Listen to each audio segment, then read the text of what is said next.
Hi all, welcome to another episode of ACR Exams. ഈ വീഡിയോയിൽ നമ്മൾ ബിസിനസ് എക്കണോമിക്സിൻ്റെ ഫസ്റ്റ് മോഡ്യൂളിലെയും സെക്കൻഡ് മോഡ്യൂളിലെയും ഇമ്പോർട്ടൻ്റ് ആയിട്ടുള്ള കുറച്ച് ഏരിയാസാണ് ഡിസ്കസ് ചെയ്യുന്നത്. ഇമ്പോർട്ടൻ്റ് ഏരിയാസ് എന്ന് പറയുമ്പോൾ മോഡ്യൂളിലുള്ള ഓൾമോസ്റ്റ് എല്ലാ ഏരിയാസും നമ്മൾ വീഡിയോസിലൂടെ ഡിസ്കസ് ചെയ്തതാണ്. എന്നാൽ അതിൽ കുറച്ചുകൂടി ഇമ്പോർട്ടൻ്റ് ആയി അല്ലെങ്കിൽ ഉള്ളതിൽ ഇമ്പോർട്ടൻ്റ് ആയിട്ട് തോന്നിയ കുറച്ച് ഏരിയാസ് ഞാനിവിടെ നോട്ട് ഡൗൺ ചെയ്തിട്ടുണ്ട്. ഇത് മാത്രമാണ് പഠിക്കേണ്ടത് എന്നല്ല പറയുന്നത്, ഇത് ഇമ്പോർട്ടൻ്റ് ആയിട്ടും പഠിച്ചിരിക്കണം. അതുപോലെ തന്നെ ഈ ഓരോ പോയിന്റ് പറയുമ്പോഴും ഞാൻ ഡീറ്റെയിൽ ആയിട്ട് എക്സ്പ്ലെയിൻ ചെയ്യുന്നില്ല, കാരണം എല്ലാ ടോപ്പിക്സും നമ്മൾ ഓൾറെഡി എക്സ്പ്ലെയിൻ ചെയ്തതാണ്. ഞാൻ ഓരോ ടോപ്പിക്ക് പറയുമ്പോഴും അതിൻ്റെ കൺസേൺഡ് ആയിട്ടുള്ള വീഡിയോയുടെ ലിങ്ക് നോട്ടായിട്ട് കൊടുക്കുന്നുണ്ട്. വീഡിയോയുടെ മുകളിൽ നിങ്ങൾക്കത് അതിലേക്ക് ലീഡ് ചെയ്ത് പോകാവുന്നതാണ്. ഫസ്റ്റ് മോഡ്യൂളിൽ ഒരു 5 ഏരിയ ആണ് ഞാൻ ഇവിടെ നോട്ട് ഡൗൺ ചെയ്തിട്ടുള്ളത്. അതിൽ ഫസ്റ്റ് വണ്ണാണ് ബിസിനസ് എക്കണോമിക്സ്.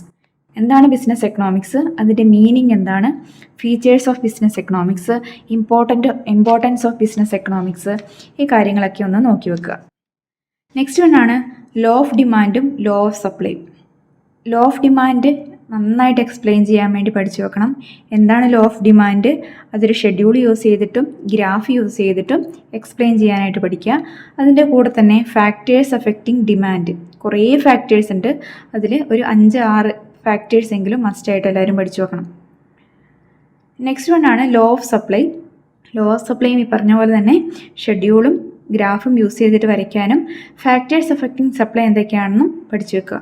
നെക്സ്റ്റ് ടോപ്പിക്കാണ് movement and shift in demand curve, അതുപോലെ തന്നെ movement and shift in supply curve. Demand കർവിൻ്റെയും സപ്ലൈ കർവിൻ്റെയും മൂവ്മെൻറ്റും ഷിഫ്റ്റും വരുന്ന സിറ്റുവേഷൻസ് വെരി ഇമ്പോർട്ടൻ്റ് ആണ്. അത് കുറച്ച് നന്നായിട്ട് പഠിക്കാനുണ്ട്, ഗ്രാഫ് യൂസ് ചെയ്തിട്ട് പഠിക്കാനുള്ളതാണ്. നെക്സ്റ്റ് ടോപ്പിക്കാണ് പ്രൈസ് മെക്കാനിസം. മാർക്കറ്റ് പ്രൈസ് എങ്ങനെയാണ് ഡിറ്റർമൈൻ ചെയ്യുന്നത്, ഫോഴ്സസ് ഓഫ് മാർക്കറ്റ് ഡിമാൻഡും മാർക്കറ്റ് സപ്ലൈയും ഇൻ്റർസെക്റ്റ് ചെയ്ത ഇക്വിലിബ്രിയം പോയിൻ്റ് ആയിരിക്കും മാർക്കറ്റ് മെക്കാനിസം എന്ന് പറയുന്നത്. അപ്പോൾ ന്യൂ ഇക്വിലിബ്രിയം എങ്ങനെയാണ് കണ്ടുപിടിക്കേണ്ടത്, ഡിമാൻഡിലോ സപ്ലൈയിലോ ചേഞ്ച് വരുമ്പോൾ എങ്ങനെയാണ് ന്യൂ ഇക്വിലിബ്രിയത്തിലേക്ക് എത്തുന്നത് എന്നും കൂടെ ഇതിൻ്റെ കൂടെ ചേർത്ത് പഠിക്കേണ്ടതാണ്. അതും കുറേ ഗ്രാഫിലൂടെ തന്നെയാണ് പഠിക്കാനുള്ളത്. സോ ഈ ഏരിയയിൽ മുഴുവൻ കുറേ ഗ്രാഫ് പഠിക്കാനായിട്ടുണ്ട്. ഇനി രണ്ടാമത്തെ മൊഡ്യൂൾ നോക്കുവാണെങ്കിൽ രണ്ടാമത്തെ മൊഡ്യൂളിൽ കുറച്ച് തിയറികളും ലോസും ഒക്കെയാണ് കൂടുതലായിട്ട് നമ്മൾ ഫോക്കസ് ചെയ്ത് പഠിക്കേണ്ടത്.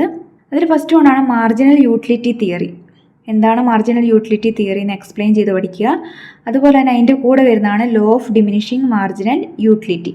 ഇനി രണ്ടാമത്തെ ഒരു ഏരിയയാണ് ഡിമാൻഡ് എസ്റ്റിമേഷനും ഡിമാൻഡ് ഫോർകാസ്റ്റിങ്ങും. അതിൽ എന്താണ് ഡിമാൻഡ് എസ്റ്റിമേഷൻ നോക്കുക, എന്താണ് ഡിമാൻഡ് ഫോർകാസ്റ്റിംഗ് നോക്കുക, രണ്ടും നമ്മൾ ഡിഫറൻസ് എന്തൊക്കെയുണ്ടെന്ന് നോക്കുക. അപ്പം അത് ചെയ്യേണ്ട പ്രോസസ്സ് എന്തൊക്കെയാണ്, അല്ലെങ്കിൽ സ്റ്റെപ്സ് ഓഫ് ഡിമാൻഡ് എസ്റ്റിമേഷനും ഡിമാൻഡ് ഫോർകാസ്റ്റിങ്ങും. Then tools used to estimate demand, അല്ലെങ്കിൽ tools used for forecasting demand. ഇത് രണ്ടും വേണ്ട ടൂൾസ് ഏതൊക്കെയാണ്, ഇത്ര കാര്യങ്ങൾ ആ ഏരിയയിൽ നോക്കണം. നെക്സ്റ്റ് വണ്ണാണ് production in short run and long run. Short റണ്ണിലെയും ലോങ് റണ്ണിലെയും പ്രൊഡക്ഷനിലെ വ്യത്യാസങ്ങൾ അത് ഗ്രാഫിക്കലായിട്ട് റെപ്രസെൻ്റ് ചെയ്യാം.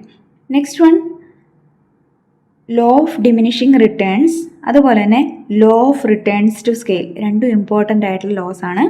ലോ ഓഫ് ഡിമിനിഷിങ് റിട്ടേൺസും ലോ ഓഫ് റിട്ടേൺസ് ടു സ്കെയിലും. ഈ രണ്ട് കേസിലും 3 സ്റ്റേജസ് ആയിട്ടാണ് നമ്മൾ എക്സ്പ്ലെയിൻ ചെയ്തിട്ടുള്ളത് വിത്ത് ഗ്രാഫ്. 3 സ്റ്റേജസ് ആയിട്ട് ഗ്രാഫും ഷെഡ്യൂളും യൂസ് ചെയ്തിട്ട് ആ 3 സ്റ്റേജസും എക്സ്പ്ലെയിൻ ചെയ്യുക.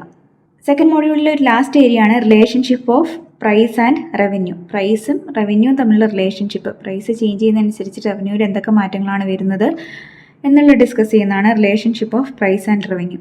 ഇത്ര ഏരിയ ഫസ്റ്റ് മോഡ്യൂളിലും സെക്കൻഡ് മോഡ്യൂളിലും നിങ്ങൾ മസ്റ്റായിട്ടും പഠിച്ചിരിക്കണം. മറ്റ് ഏരിയയും കൂടെ നോക്കണമെങ്കിലും ഇമ്പോർട്ടൻ്റ് ആയിട്ടുള്ള കുറച്ച് ഏരിയ മാത്രമാണ് ഇവിടെ പറഞ്ഞിരിക്കുന്നത്.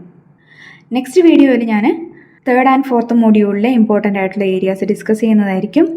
വീഡിയോസ് ഇഷ്ടമാകുന്നുണ്ടെങ്കിൽ നിങ്ങൾ ലൈക്ക് ചെയ്യുക, ഒപ്പം പേജ് സബ്സ്ക്രൈബ് ചെയ്യുകയും കൂടി ചെയ്യുക. താങ്ക്